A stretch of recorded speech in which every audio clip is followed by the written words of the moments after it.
Listen carefully, because what I'm about to tell you was never meant for the ears of outsiders. Imagine the Ozark Mountains in the late 19th century, a wild labyrinth of stone and shadow, caves yawning open like the mouths of ancient gods, and valleys where the air itself feels wrong, too still, too heavy, as if holding secrets it cannot release. Men who entered those hollows sometimes never came back, and the ones who did, they didn't talk. Not because they forgot, but because some truths are heavier than the tongue can carry. In 1897, long before the disappearances that would stain the Ozarks with dread, the first whispers began. Families spoke of neighbors who packed up overnight, leaving warm food on the table, tools in the yard, livestock untended, simply gone, like mist dissolving under the sun. Official records? Silent. Newspapers? Muted. It's as if the land itself swallowed them, and the institutions we trust decided to let the earth keep its secrets. You have to understand, the Ozarks are not just mountains, they are a vault. Beneath those ridges lies a network of caverns and hollow ways where sound behaves strangely. Your footsteps vanish. Whispers echo when no voice speaks. Hunters tell of hearing something move just out of sight, dragging weight across stone, yet finding no tracks. Locals gave those places names that sounded like warnings: Dead Hollow, Baker's Hollow, Devil's Den. They weren't metaphors, they were boundaries, reminders that not all ground is meant for us. But here's what chills me most. The silence was not accidental. The church records omitted funerals, the schools erased names, and the sheriffs, sworn to protect their people, dismissed vanishings as men moving on. Do you believe that? In a county where everybody knew each other's business, dozens simply moved on without selling land, without taking children, without a single witness. That is not oversight. That is a pact, a deliberate suffocation of truth. And yet, scraps survived. A journal entry left open on a table, a pocket watch ticking in the dirt, a set of tools arranged in a perfect cross beneath an ancient sycamore. Symbols, rituals, patterns. They weren't accidents. They were signatures, signs of something older than the county, older than the settlers, older than the language spoken to describe it. Before we go further, I want to know something. Where are you watching this from right now? Drop it in the comments. Because what I'm about to reveal may feel closer to your home than you want to believe. The year 1897 marks the first cluster of vanishings, names scrubbed from memory, land records altered, entire bloodlines extinguished as if they never existed. But there's one name we cannot erase: Elias Woodward, a trapper, a loner, the man who kept a journal in which he wrote about hearing something move through the hollows at night, something not like any animal, something dragging stone in rhythm. Woodward didn't vanish quietly. His last entry was left open, a warning etched in ink. They're moving through the hollow again tonight. The sound is different this time. He was never seen again. And with him, the curtain was lifted just enough for us to glimpse what lies behind. When a man like Elias Woodward disappears, the land notices. His cabin was found with stew still cooling on the stove, his rifle still mounted above the hearth. Men of his kind never left their guns behind, not unless something far greater than fear made them drop everything. The strangest part wasn't the meal or the weapon. It was the journal, left open like a message for whoever dared to look. They're moving through the hollow again tonight. The sound is different this time. The men who found that cabin reported something they couldn't explain, though they rarely repeated it aloud. The air inside felt colder than outside, as if winter had settled only within those four walls. A metallic scent hung in the air, like the taste of iron on the tongue, like lightning before it strikes. Even the animals refused to cross the threshold. Dogs whimpered, horses balked. Yet the officials wrote it off as an abandoned homestead. That word, abandoned, became their tool, their shield, a word that silences questions. Weeks later, a physician named Dr. Samuel Hawthorne vanished after treating a farm wife with pneumonia. His horse returned, trembling, but his body never did. They found his pocket watch, unbroken, still ticking, the hands frozen at 5:17. It was discovered in the dirt road beside Baker's Hollow, a place locals said held voices wrong. Sometimes echoes stretched when they should not, sometimes no sound carried at all. Those who had walked the hollow alone swore they heard whispers that were not their own, whispers in a tongue no one recognized. But the officials did not search deeply. They made a show of scouring the hollow for 3 days, but never pressed into its depths. This wasn't laziness. This was restraint. These were woodsmen, men who could track deer through frozen thickets. Yet here they stopped short, as if something unseen marked a boundary they dared not crow. So their silence was not ignorance, it was obedience. The disappearances multiplied. The Thornton brothers, loggers, vanished after their boot prints led to a clearing beneath a sycamore. Their tools were arranged in a precise cross, saws forming lines, axes laid diagonally, paint cans at the corners of a square. It was ritual, deliberate, geometric. These were not accidents of panicked men fleeing in the night. This was order. This was message. Then Miranda Hollis, shopkeeper, widow, woman of schedule and routine, locked her store one December evening and began the short walk to her sister's house. Her boots left prints in the soft soil for 50 yards. Then they stopped. No drag marks, no other prints. Just stopped, as if she had walked out of the world between one step and the next. By Christmas of that year, fear had seeped into every wall of Shannon County, yet no sermons mentioned it, no gazettes printed it, no officials pursued it. Instead, the silence grew thicker, heavier, more deliberate. Families mourned in whispers. Children of the missing were quietly withdrawn from schools. Pages were cut from family Bibles. The record was not merely incomplete, it was cleansed. And here is where the story darkens further. Because when silence is coordinated across newspapers, churches, schools, and lawmen, it is no longer silence, it is conspiracy. And when the conspiracy leaves only symbols, vanished footprints, and the metallic taste of dread, then you are not merely facing men hiding truths. You are standing at the edge of something older, something that demands both ritual and secrecy. That year, the winter of 1903, was not the beginning. It was merely another chapter. The true story begins earlier, with the land itself. The silence that wrapped Shannon County in 1903 did not spring from nothing. You see, long before settlers carved paths into those hills, long before cabins rotted into earth and journals were buried in dust, the Osage and other native tribes carried warnings about those same hollows.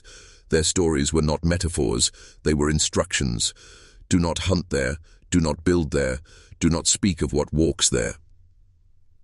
But when the white settlers came, they plowed under those markers, tore down the carved signs, and ignored the boundaries. What they thought were legends were in fact survival maps. The Osage said there were places where the worlds grow thin, where one realm bleeds into another. In those cracks, something else can move. Something that does not belong here but sometimes slips through. And when it does, the land itself changes, animals flee, birds fall silent, echoes break apart, and men begin to vanish. In 1885, nearly 2 decades before the infamous disappearances, there were already strange records. Though you won't find them in county ledgers, farmers reported livestock vanishing from fenced pastures overnight, horses found with eyes wide in terror but no wounds, as though they had seen something they could not endure. A family named Hensley abandoned their homestead after a child walked into the woods one evening and never came back. No trace. The family left their possessions and fled north, their land records curiously missing. 2 years later, in 1887, another cluster of vanishings struck. Again the patterns repeated. Tools arranged in deliberate forms, meals abandoned mid-preparation, journals describing metallic scents and strange sounds. Locals spoke of the moving shadow in the hollows, of lanterns that dimmed when no wind blew. Yet when these whispers reached officials, they vanished from the record as quickly as the people themselves. This is the rhythm, eruption, silence. A cycle of horror and erasure, which raises a question. Who benefits from the forgetting? Who gains power when terror is buried beneath official denial? Because fear that is not spoken does not disappear. It festers, it roots itself in men's bones, and men who live in silence become easier to rule. You see, this is not merely folklore, this is psychological control. Institutions, churches, sheriffs, schools functioned as a united mechanism, ensuring that the vanishings were spoken of only in whispers, never in print, never in public. Why? Because once a terror becomes official, once it is recognized as real, it demands action, it demands resistance. But a terror buried in silence breeds something far more useful: obedience. By the time 1903 arrived, the stage was set. Locals already knew without needing words that certain truths could not be touched, that hollows swallowed not only people but also memory. And so when Woodward's cabin stood cold with stew still waiting, when Dr. Hawthorne's watch ticked in the dirt, when the Thornton brothers' tools lay in ritual pattern, the community followed the script that had already been written: silence, suppression, endurance. And yet, beneath the silence, records continued to bleed through. Scattered journals, oral traditions, family Bibles with torn-out pages, but margins still holding faint pencil notes. Clues survive in the cracks, like blood that refuses to wash out. The story of the Ozark vanishings is not merely about what happened to those who disappeared. It is about the structure of forgetting that followed them, the manipulation of memory, the transformation of terror into silence. And silence is the greatest control system of all. Eminence, Missouri, 1903. A small settlement tucked in the folds of the Ozark Hills, where everyone knew each other's names, where gossip traveled faster than the mail carrier's horse. In a place like that, silence should have been impossible. Yet when the vanishings began in earnest, silence became the law of survival. The first was Elias Woodward, the trapper whose journal carried warnings of movement through the hollow. His cabin, left frozen in time, was a monument of dread. But Woodward was a solitary man. It was easy for officials to suggest he simply wandered off, to frame his disappearance as the choice of a hermit tired of isolation. That explanation satisfied no one, but it gave the community a story they could cling to, and a warning to avoid repeating. Then came Dr. Samuel Hawthorne. This was different. He was no hermit. He was the physician who cared for the entire community, the man whose house calls stretched across miles of rugged terrain. He vanished on a well-traveled road after tending to a farm wife. His horse returned alone, trembling, saddlebags intact, and then the pocket watch, still ticking, lying in the dirt, hands frozen at 5:17, as though time itself had been tampered with. This was no wandering hermit. This was a man erased. The fear thickened. Men began locking their doors earlier. Lamps burned later into the night. But in a rural county, men could not simply stop working the land, nor could they avoid the hollows forever. They depended on the rivers, the timber, the hunting grounds. And so the Thornton brothers walked into the woods with axes and saws, expecting to mark trees for the Missouri Lumber Company. They did not return. What was found instead was worse than bodies, their tools arranged in sacred geometry, forming a cross and a square beneath the spreading limbs of a sycamore, food untouched, footprints ending in the clearing, as if the brothers had ascended into nothing. This was not murder, it was ritual. The precision proved intent. Someone or something was arranging these disappearances to be seen, to be interpreted. But the question was, by whom? Was this a message for the community, or a signature left for forces beyond human understanding?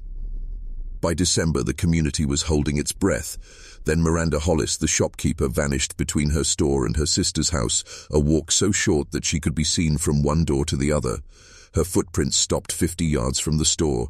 No scuffle, no intruder's tracks, just nothing. By Christmas, 4 adults had disappeared in the span of months. Not one body recovered, not one trail leading to resolution. The official line, nothing unusual. Sometimes people move on. The sheriff's words echoed like a curse. That's their right in a free country. But no one in Eminence believed it. Behind closed doors, they whispered. They noticed the metallic smell that lingered near the sites of vanishings. They noticed how church sermons skipped over the topic entirely. They noticed how children of the missing were withdrawn from schools without explanation. They noticed how the Shannon County Gazette printed only one mention of the disappearances before falling into silence forever. It was not that people did not care, it was that they understood. Speaking too loudly of what lurked in those hollows did not draw answers, it drew attention. and those who drew too much attention often vanished themselves. Thus, the true shadow spread, not just through the woods and hollows, but through the human heart. The fear was no longer only of what lived in the forests. It was of the silence that could erase you even faster than the darkness. By the dawn of 1904, the people of Shannon County had slipped into a strange trance. On the surface, life moved on. The sawmills roared. Families gathered at Sunday services. Children trudged to school. But beneath it all, there was an unspoken law. The missing would not be spoken of, not at the dinner table, not at the altar, not in the pages of the county paper. The Shannon County Gazette, which had briefly mentioned the disappearances in January, never returned to the subject. Their line was chilling in its simplicity. An unspoken agreement seems to have fallen over the good people of our county to avoid discussion of the recent unfortunate incidents, and then nothing. Silence became policy. Church records, normally meticulous, showed no funerals for the vanished. Death was not acknowledged because acknowledgement would demand explanation. School rolls showed children of the missing suddenly withdrawn, relocated without trace, as though their very bloodlines had been scrubbed from the valley.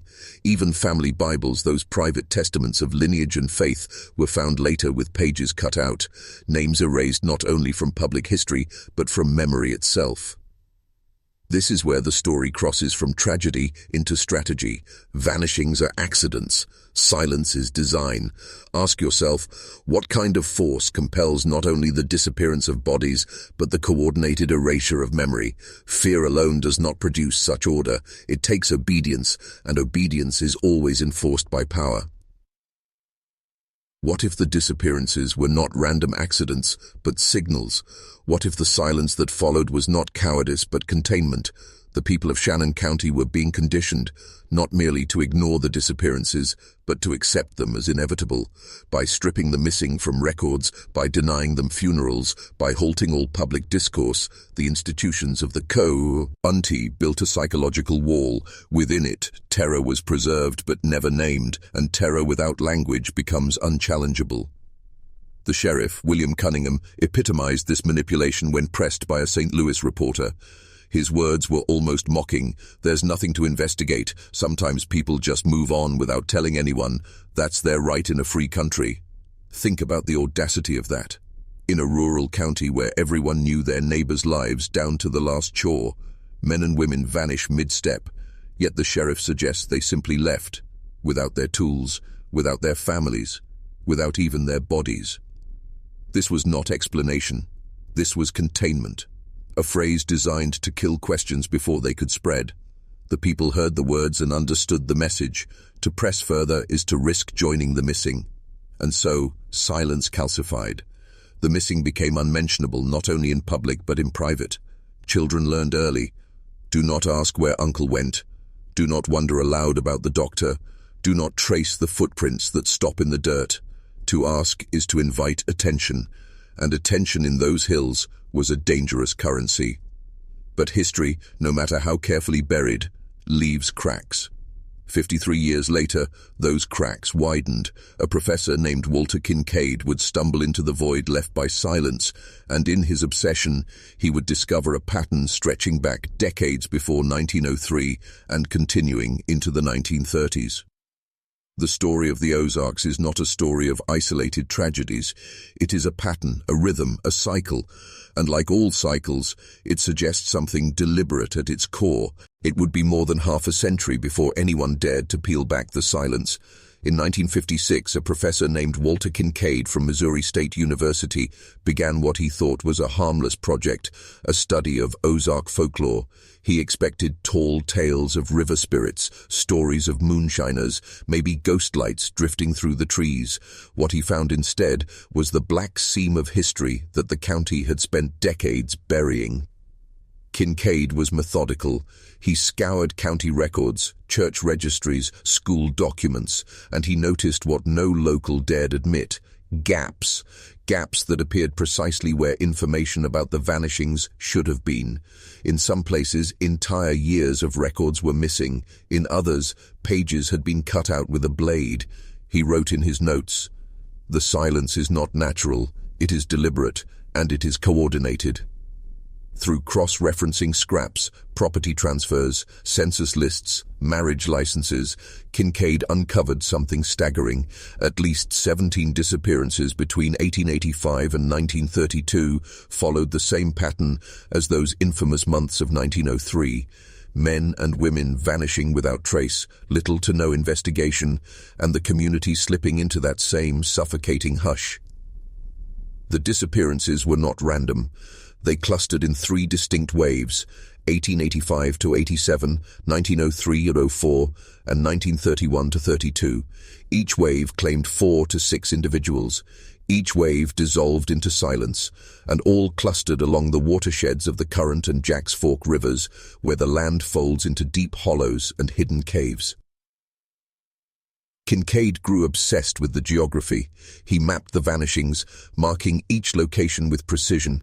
A pattern emerged: caves, ravines, limestone bluffs, areas locals already avoided, areas with reputations for strange echoes, missing time, and that ever-present metallic scent. He noted in his journals, "It is not random. It is environmental. Something turned. About these places is wrong, and it has been wrong for centuries." The most disturbing revelation came when Kincaid located the full journal of Elias Woodward, the trapper whose cabin had been left frozen in 1903. The volume had been quietly removed from evidence, hidden away by a retired deputy's widow. Its entries were far more detailed than the single page reported at the time. Woodward described nights filled with dragging sounds, tree carvings that looked like writing but belonged to no alphabet, and the overwhelming sense of being watched from the tree line. October 12, 1903. Followed the tracks toward Dead Hollow, wide, dragging, purposeful, not like any animal I know. Stopped when I felt the eyes on me. Came back to find my door open. Something had entered, though nothing was disturbed. Air inside colder than out. Same metallic scent. This was not the paranoia of a hermit. It was documentation, a man recording evidence. And it ended with that chilling line: "They're moving through the hollow again tonight. The sound is different this time." Kincaid saw Woodward's account as a warning, but also as a key. The hollows were not just backdrops, they were the stage. The vanishings did not happen anywhere and everywhere. They happened in zones where sound shifted, where animals refused to tread, where the land itself seemed altered. And here lies the darker implication. If these disappearances were tied to the land, then the silence of the institutions was not just fear, it was knowledge. They knew these zones existed, they knew to avoid them, and they knew what happened when people ignored the old boundaries. Kincaid's obsession would soon consume him, driving him deeper into the hollows themselves, and what he found there would cost him everything. Walter Kincaid did not stop with maps and records. He knew paper could only tell half the truth. The other half lived in the memories of those who had survived the old terror. Memories that had been smothered for decades, but not extinguished. He began knocking on doors in Shannon County, sitting with men and women who were children in 1903. By then they were grey-haired, their voices worn thin, their hands trembling over teacups. At first, they gave him nothing. "Don't go stirring up ghosts," they told him. "What's buried is buried." But when he pressed gently, when he showed them Woodward's journal entries, something in their faces shifted. They recognized the words. One woman, Margaret Key, spoke of her father vanishing in 1932 while cutting firewood. She was only 10 at the time, but she remembered the search parties finding his axe-driven blade first into the earth, standing upright, no footprints around it. Her mother never spoke of it again. Margaret whispered to Kincaid, "They told us not to say his name at the table, said it drew attention, like calling a stray dog." Another, old Elijah Boone, claimed he saw something in the woods as a boy. Not a person, not an animal. It was the shape of a man, but wrong. Too tall, and it leaned like it weren't bound by its bones. I thought it was sick until it turned its head. There wasn't nothing there, just shine, like heat off a road. He spat into the fire after telling it, as though words alone could curse him. Every account carried the same undercurrent, fear of speaking. The vanishings were not just physical erasures, they were psychological. Families taught their children not to name the lost, not to question, not even to think too hard on it. One man said, "If you kept your mouth shut, you lived. If you asked, you disappeared. Simple as that." The most disturbing testimony came from a retired preacher named Brez, other Amos Turner. Kincaid found him in a shack on the edge of the Jack's Fork. When asked about 1903, the preacher's eyes went wide and wet. He said there were sounds, always sounds, before the vanishings, like bells underwater or voices speaking from beneath the soil. He claimed the disappearances were not abductions, but harvests. When Kincaid pressed what he meant, Turner clutched his Bible and whispered, "This world is thin in those hollows. Too thin. Something slips through, takes what it needs." Kincaid left Turner's shack shaken. The professor was a rational man, trained in anthropology, but he could not dismiss what he was hearing. These were not drunken tales told for amusement. These were whispered confessions, heavy with generations of dread. As his interviews continued, he noticed a pattern. Every family touched by the vanishings eventually left Shannon County or fell into ruin. Homesteads rotted, bloodlines dwindled, and in their place grew only silence. The land itself seemed to consume not just people but their legacies, devouring memory until only fragments remained. For Kincaid, this was no longer folklore. It was evidence, and the evidence pointed to one conclusion. The hollows were not empty. They were porous, and something on the other side was watching. By late autumn of 1956, Walter Kincaid had exhausted the patience of Shannon County. He had spoken with every elder who would tolerate him, and those who still drew breath had given him warnings clear enough to chill the marrow. Don't go into the hollows after dark. Don't follow the sounds. Don't say the names aloud. Warnings to Kincaid were invitations. He was not a man given to superstition. He believed fear had roots, and roots could be unearthed, but he was also an academic infected with obsession, and obsession does not respect limits. He began venturing into the very zones locals avoided, carrying notebooks, maps, a flashlight, and a battered tape recorder that clicked like an insect when it ran. The first excursion took him into Dead Hollow, a place locals described with a shudder, though none could explain why. It was mid-October, the trees already skeletal, their branches clawing at the grey sky.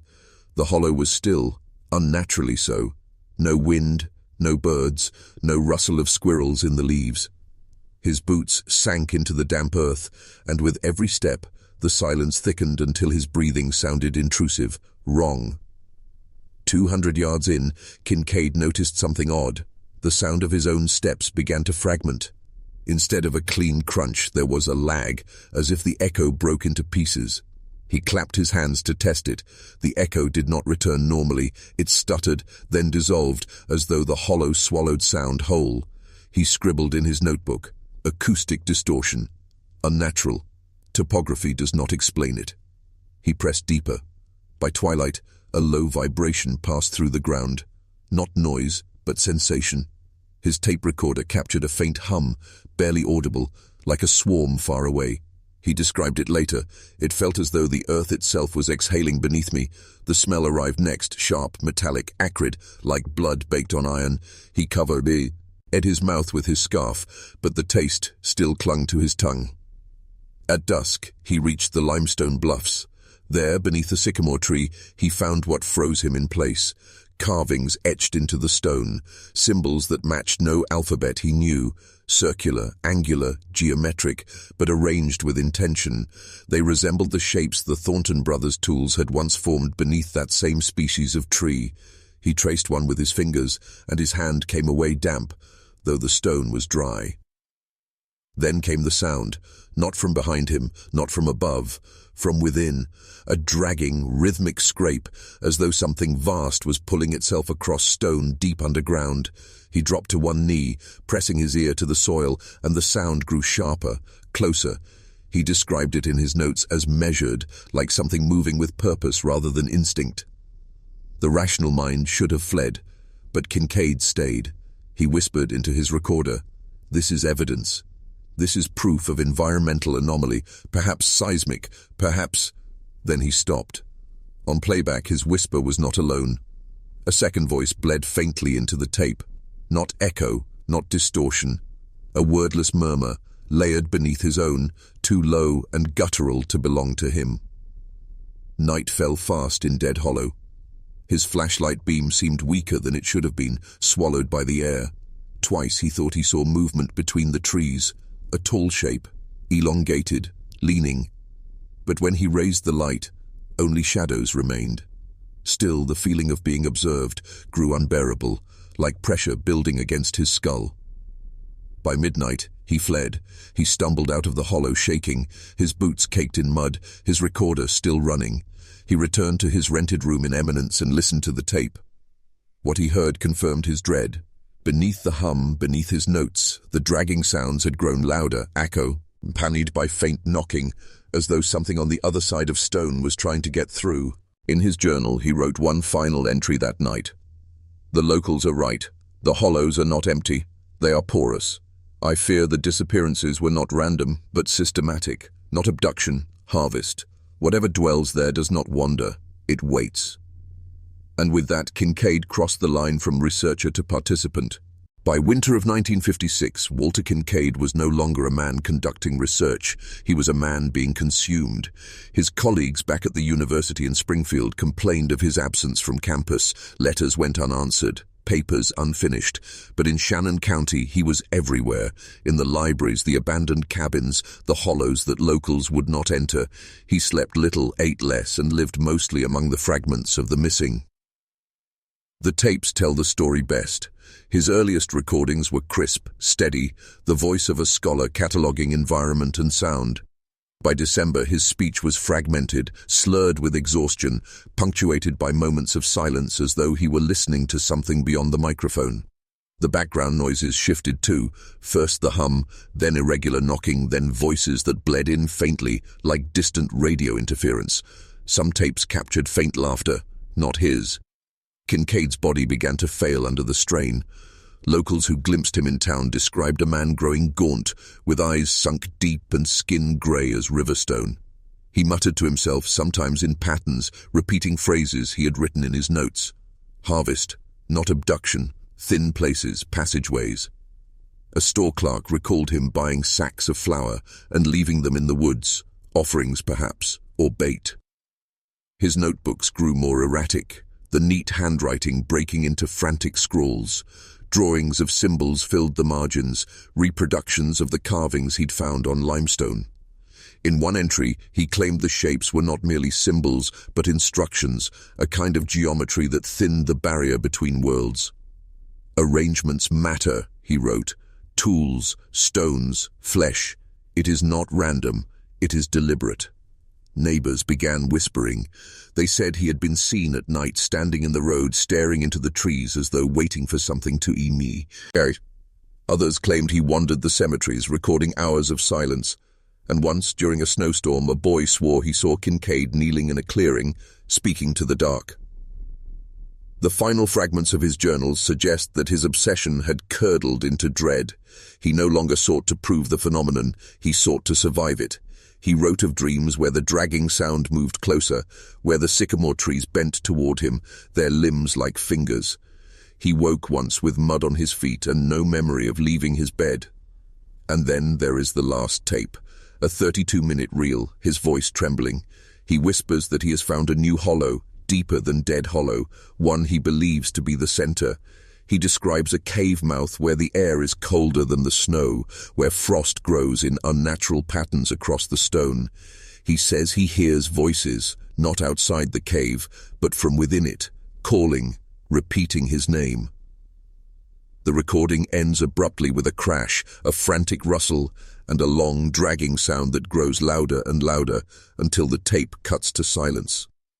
When colleagues from Springfield came looking in January 1957, they found his rented room abandoned, his notes scattered, his recorder broken, his maps burned in the fireplace as though someone had tried to erase them.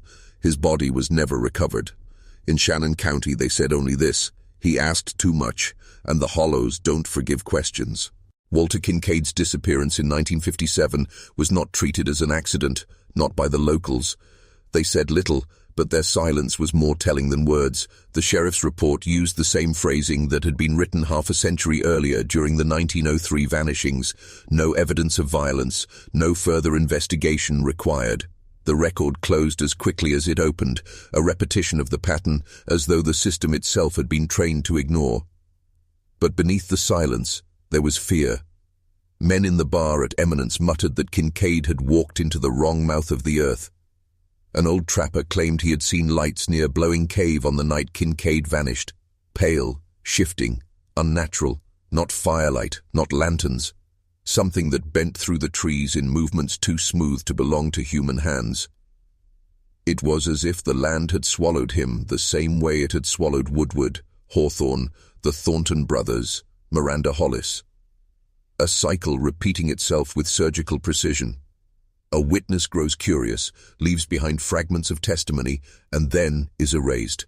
What remains is not the body, but the residue, the journals, the tapes, the strange arrangements of tools, symbols, or soil samples left behind like calling cards from something that never wanted to be known.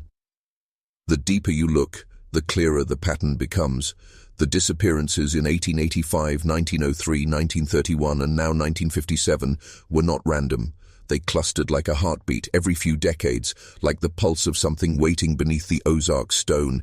Each time those who vanished were not the weak or the lost, but the strong, the useful, the knowledgeable, physicians, loggers, trappers, professors, men and women who understood the land and had purpose within their communities. If this was mere chance, why target only the capable? Why remove those whose absence would cripple the town's survival? Beaker. Use crippling the people was the point. Think about it. Every institution you trust to preserve memory, courthouses, churches, newspapers, was complicit in silence. Records vanish, pages torn out, investigations stop cold. What does that tell you?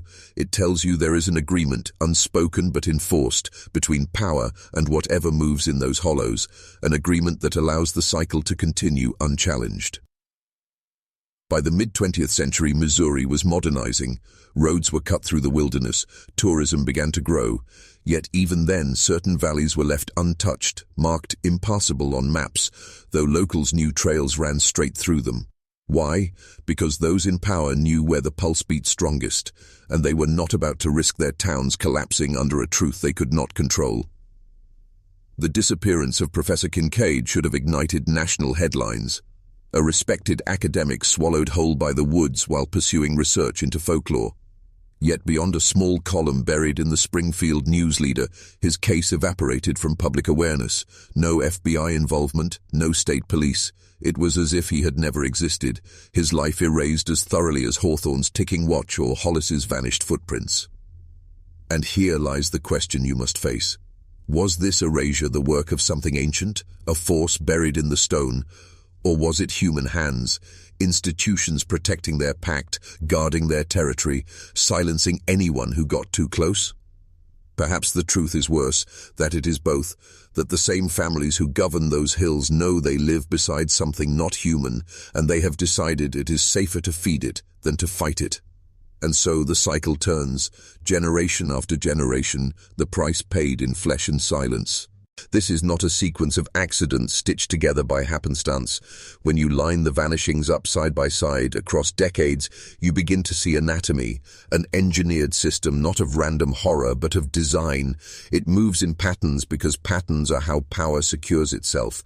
The hollows provided the raw material, fear, disappearance, a thing that eats people, but institutions provided the mechanism. That combination is what turns terror into governance. Start with the mechanics. First, an event, a respected man vanishes, a trapper, a physician, a professor. Those are not easy losses for a community. They create gaps that must be filled or the fabric of daily life unravels.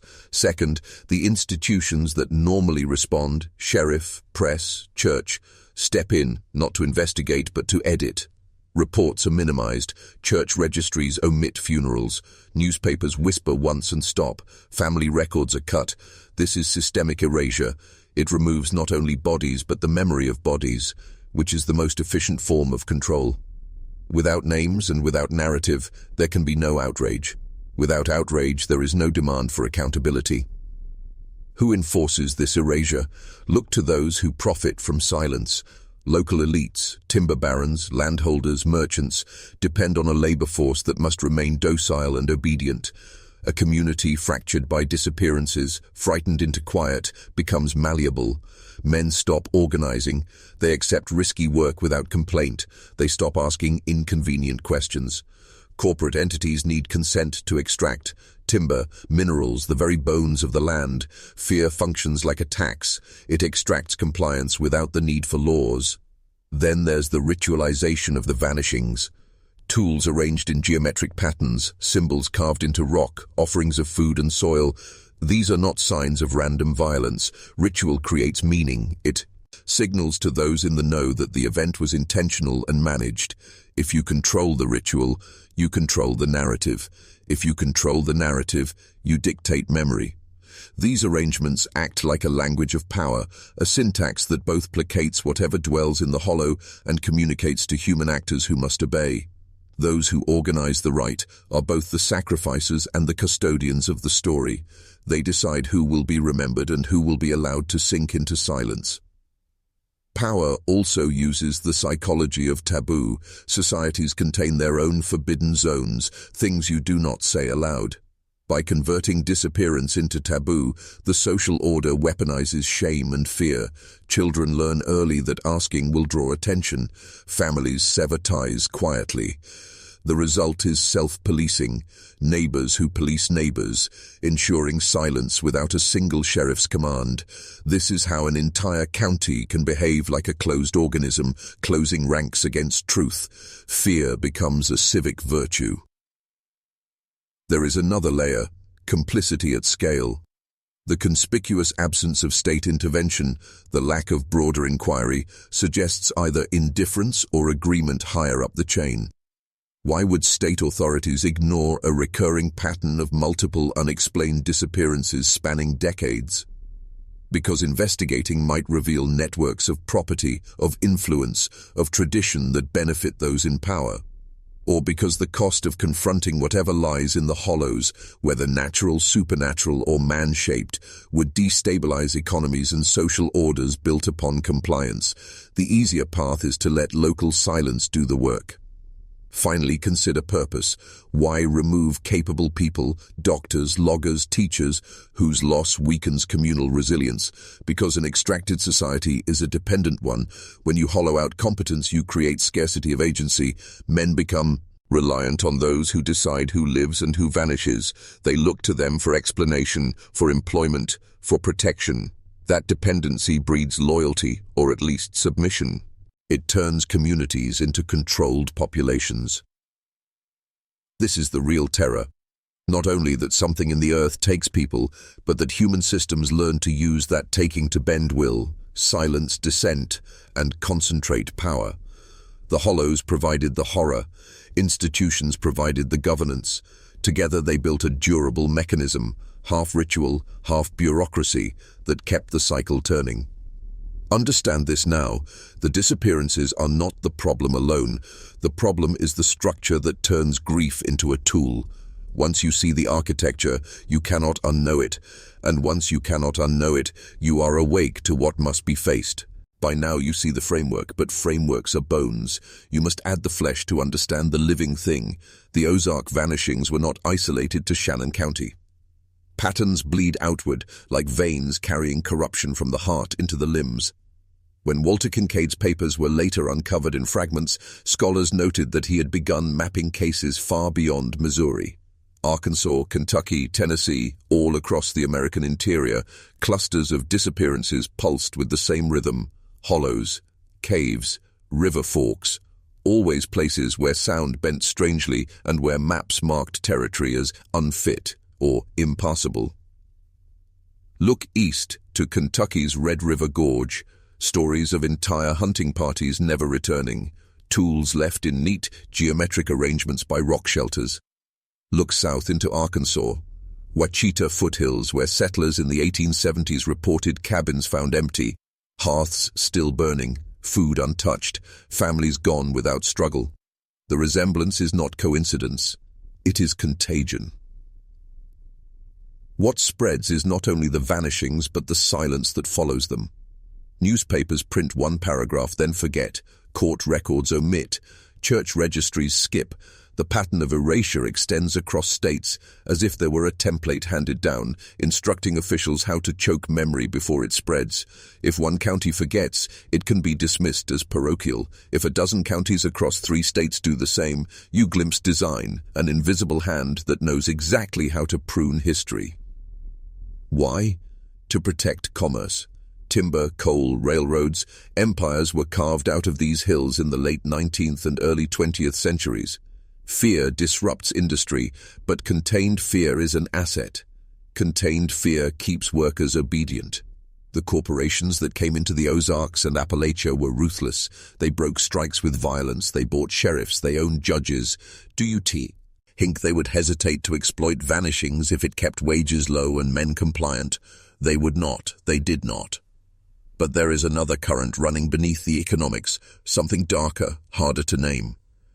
Kincaid's missing maps suggested that the geographic centers of disappearance clusters overlapped with ancient sites, burial mounds, petroglyphs, stone circles destroyed by settlers who could not read them. The old tribes avoided those valleys. The Osage, the Quapaw, the Shawnee, they left warnings carved into stone, warnings that white settlers ignored, bulldozed, buried. And what followed? The cycle, the pulse, the taking. Was it punishment? Was it inevitability? Or was it the simple reality that when you desecrate boundaries you cannot comprehend, something comes through?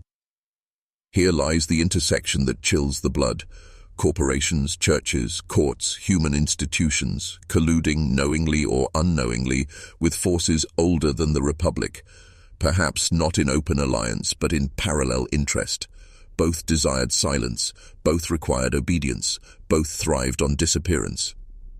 This is where the pattern becomes dangerous to acknowledge, because once you name it, you are naming a system where human ambition and inhuman hunger overlap. Not monsters alone, not men alone. A feedback loop. The land takes, the people hush, the institutions profit. And when the next cycle comes, no one resists, because resistance has already been broken. You must understand, this is not folklore, this is governance by fear, written not in law, but in absence. A system older than our families, deeper than the roots of the forests, and more durable than the Republic itself. And once you recognize it, you can never see your world the same way again. Imagine this: silence itself as a ritual, not simply an absence of words, but an orchestrated act of loyalty, an initiation that marked who belonged to the inner circle and who did not. In Shannon County and later across the Ozarks, silence became a currency, measured, traded, enforced. It separated the ordinary man from the men who ruled over him. To speak of the vanishings was to step outside the circle of protection. To remain silent was to prove you could be trusted. This is how power hides in plain sight. The disappearances were not just tolerated, they became instruments for testing allegiance. The sheriff who filed reports and then shut them down, the preacher who omitted names from the church registry, the newspaper editor who killed the story after one mention. Each man revealed his loyalty not by what he said, but by what he refused to say, and each act of refusal bound him deeper to the structure of control.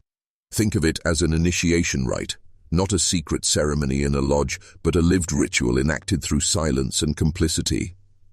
Those who complied were invited into the circle of the knowing. They were rewarded, with land, with contracts, with stability. Those who broke silence were erased, whether by rumor, ruin, or disappearance themselves. One elderly witness told Kincaid, "Those who talk about what happens in the hollows end up being talked about themselves, and then they aren't talked about ever again. That is not a warning, that is a doctrine."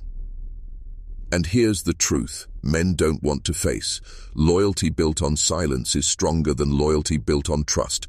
Trust can falter. Silence, once enforced, becomes self-replicating. Fathers teach sons what not to say. Employers teach workers what not to ask. Entire towns become training grounds in a mission. You are measured not by your courage to speak, but by your discipline to remain mute while terror whispers outside your door. But the ritual didn't stop there.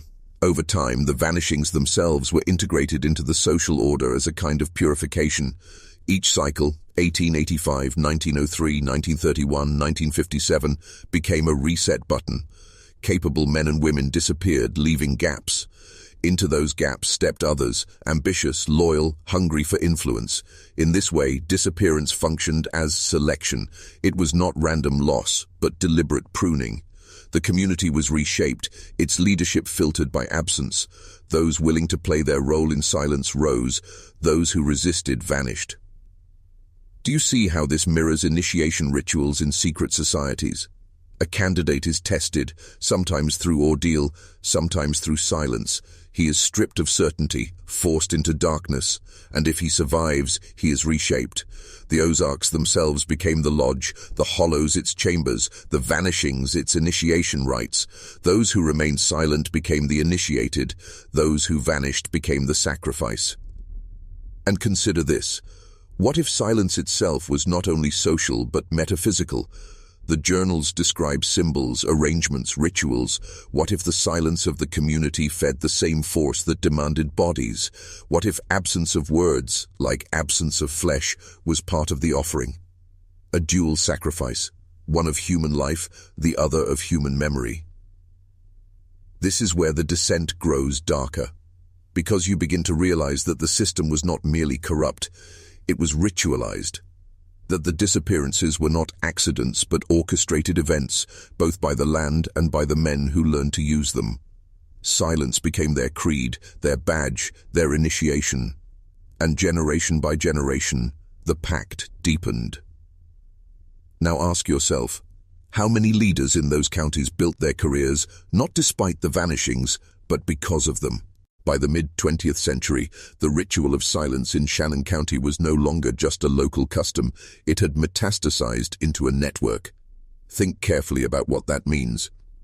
When silence hardens into a system of power, it does not remain confined to a valley or a county line. It expands outward, seeping into the arteries of institutions that already thrive on a mission: churches, schools, courthouses, banks. Consider the churches first.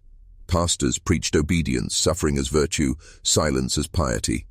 When a family lost someone, the absence was never named from the pulpit. Instead, sermons spoke in abstractions. The Lord's mysteries are not ours to question. This was not comfort, it was conditioning. Congregations were taught that to question disappearance was to rebel against God, and thus the sacred space of inquiry was turned into a factory of suppression. The schools followed. Textbooks written locally omitted the disappearances altogether. Teachers who mentioned them were quietly dismissed. Children grew up with gaps in their histories, taught to memorize rivers, governors, state birds, but never the names of neighbors who had vanished. The silence moved generationally, becoming normal, unremarkable, a background hum. By the time they were adults, those children didn't even know what questions to ask. Courthouses and banks became the administrative wing of the pact. Titles shifted hands when a family line died out, though everyone knew they had not died, but been taken. Land was redistributed to men who had demonstrated their loyalty through silence. Loans and favors flowed to those who reinforced the structure, while the disobedient found themselves cut off, ruined, or disappeared. Economics became another form of ritual selection. And then came the universities. By the 1960s, fragments of folklore began circulating among anthropologists and folklorists. Ho came into the Ozarks to collect ballads, myths, and stories. Some of them stumbled too close to the pattern. Their papers were dismissed as overinterpretation, rural superstition, inconsistent data. But what if those dismissals were not academic rigor, but continuation of the pact? What if the very institutions charged with preserving memory became complicit in erasing it? You might think this is conspiracy talk, but conspiracies are simply systems of silence with beneficiaries, and the beneficiaries here are easy to name: industries that require compliant workers, churches that require obedient congregations, universities that require the illusion of rational control. Each has an interest in dismissing or burying evidence of something that cannot be explained, something that destabilizes order. By the 1970s and 1980s, this network had matured. Disappearances still occurred, though less frequently reported. Rumors spoke of men taken while spelunking, of tourists who wandered too far from marked trails. Local papers ignored them. National outlets never heard of them, but behind the scenes the mechanism worked as it always had. Land reassigned, silence enforced, obedience rewarded. The system endured because it was useful. Understand the gravity. This is no longer just folklore of the Ozarks. This is a model of governance through absence, a template exported and repeated. Wherever silence protects power, whether in a courthouse, a boardroom, or a church basement, the same architecture lives. The Ozarks were not an anomaly, they were the prototype, and once you recognize it there, you begin to recognize it everywhere. By the late 20th century, the cycle had adapted. Disappearances were no longer framed as supernatural or folkloric. They were quietly folded into the machinery of political and corporate cover-ups. Where once a vanished trapper or professor shook a county, now vanishings were absorbed into the noise of modern bureaucracy. Consider how easy it became. A hiker goes missing in the Mark Twain National Forest, filed as a routine search and rescue. Weeks pass. No body found, the case quietly marked unresolved. A spelunker disappears near Blowing Cave, reported in a single line on a state incident log, never followed up. Each absence is bureaucratized, depersonalized, converted from horror into data point. Meanwhile, corporations moved in with sharper teeth. Mining companies, timber firms, energy conglomerates all profited from land acquisition in counties thinned of resistance. Families that might have contested land sales were already fractured by loss, or too silenced by fear to protest. Political figures received campaign donations, sheriffs received consulting fees, and suddenly entire tracts of hollow land were reclassified as uninhabited. But were they ever truly uninhabited? Or were they cleared, first by disappearances, then by erasure? And then the national layer.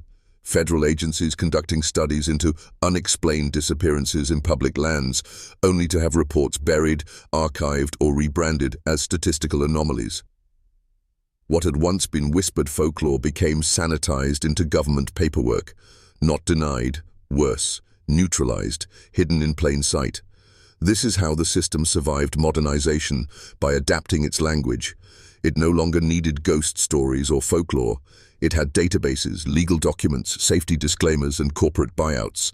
The silence was industrialized, the pact scaled upward. And through it all, the cycle continued, people taken, memory erased, land consumed. The ritual never ended, it merely put on a suit. By the dawn of the digital age, the battleground shifted. The struggle was no longer only over bodies or land, it was over memory itself. Silence, once enforced by pulpits and courthouses, now had to contend with archives, oral histories, and the permanence of digital traces. But the system adapted yet again. Archivists who catalogued missing persons cases noticed anomalies, names repeating across decades, clustered near the same valleys. Some wrote papers, but those papers disappeared into obscure journals or were flagged for lack of evidence.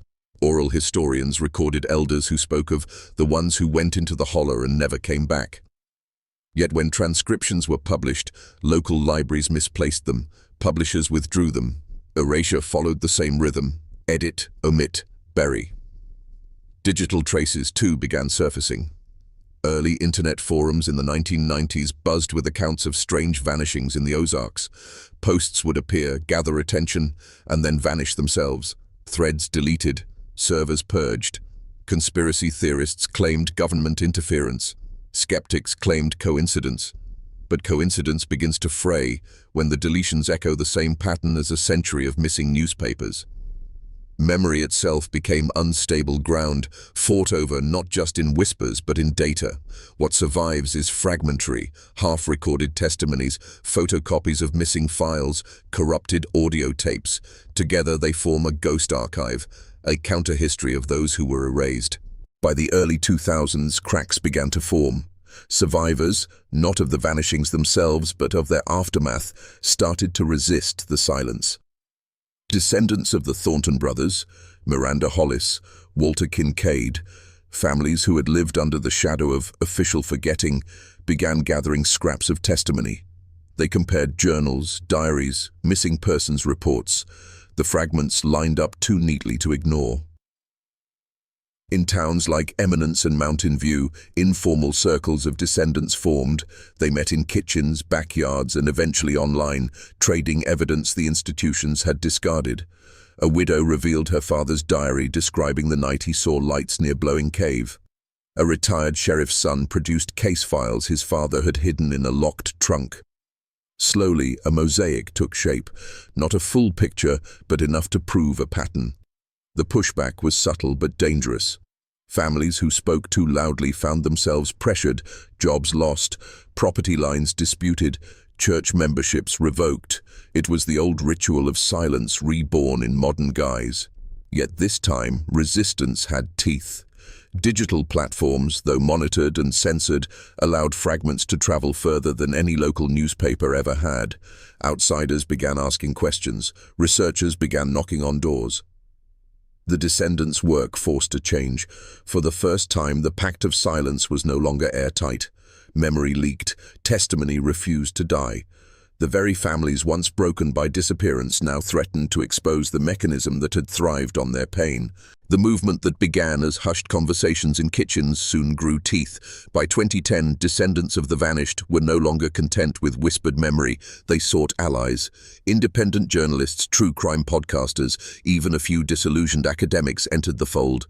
What they uncovered threatened not only the myths of the Ozarks but the institutions that had buried them for over a century. Leaked documents from state archives hinted at supplemental investigations in the 1930s, files never meant for public eyes. The language was clinical, but the meaning was chilling. References to containment zones, auditory distortions, and civilian disappearances outside acceptable range. These weren't ghost stories, they were classified programs. With every new revelation, resistance met pressure. Websites documenting the case were mysteriously taken offline. Journalists reported cars following them, phones tapped, sudden financial audits. Yet the stories persisted, carried by voices that refused to be silenced. Podcasts with millions of listeners began repeating the name Baker's Hollow. Social media buzzed with maps connecting vanishings to cave systems. Ordinary people, truckers, veterans, construction workers, added their own accounts of strange lights, metallic odors, or the sensation of being watched in those woods. The narrative had shifted. What had once been confined to dusty archives and forgotten family trauma was now entering collective awareness. But awareness carried a price. The deeper the descendants dug, the closer they came to exposing not just what haunted the hollows, but who had built their silence. The war for memory was becoming a war for control. By the late 2010s, the fragile balance collapsed. What had been whispers in backrooms erupted into open defiance. Descendants, armed with evidence and emboldened by a swelling public curiosity, forced the silence into the light. Community meetings turned confrontational. Old families, once complicit in the pact of forgetting, were challenged by their own blood. Questions no one dared ask in 1903 were shouted in town halls. Who knew? Who hid the files? Who benefited from the disappearances? The resistance uncovered more than stories. Declassified aerial photographs showed entire homesteads erased from maps, structures recorded in 1900 gone without trace by 1910. Geological surveys noted abnormal voids beneath Shannon County, areas marked with the quiet stamp, restricted access. Even the church, which had dutifully omitted names from its registries, was implicated. Sermons urged calm, obedience, silence, the same lullabies sung for over a century. But fear had turned to fury. Younger generations, men who had grown up hunting in those woods, now stared at the archives and saw the theft of their inheritance, not only land and history, but truth itself. The institutions could no longer pass it off as folklore or madness. Too many voices aligned, too many documents surfaced, too many patterns locked together. It was no longer about vanished woodsmen or doctors. It was about the machinery that devoured them, the hands that scrubbed records clean, the system that fed on silence. And for the first time in 100 years, the system trembled. The final veil tore not with a single revelation, but with a convergence. A set of overlooked soil samples from Kincaid's vanished expedition resurfaced in a university archive, mislabeled under geological anomalies. When tested with modern equipment, the results showed trace compounds not native to Missouri limestone, rare minerals found only in subterranean deposits deep beneath the Appalachians and certain sites in Eastern Europe long associated with ritual landscapes. Someone, or something, had been moving through those hollows with purpose. But the deeper terror was not geological, it was institutional. A whistleblower from the Missouri Historical Society revealed that state authorities had knowingly suppressed records at the request of federal agencies since the 1930s. The rationale was chillingly pragmatic: to prevent mass displacement, economic collapse, and the erosion of trust in rural governance. Translation: truth was buried because power demanded obedience. The vanishings were real. The silence was engineered. And here is where you, listening now, cannot escape. Once knowledge passes into you, it marks you. You cannot unhear the metallic odor in Miranda's store. You cannot unknow the final words scrawled in Woodward's journal. You cannot unsee the deliberate erasure of memory by the very structures sworn to preserve it. This is not just Ozark history, it is a blueprint, a reminder that every silence hides a hand, every omission serves an agenda. The question is no longer what happened in 1903. The question is, what silences are still being enforced around you today?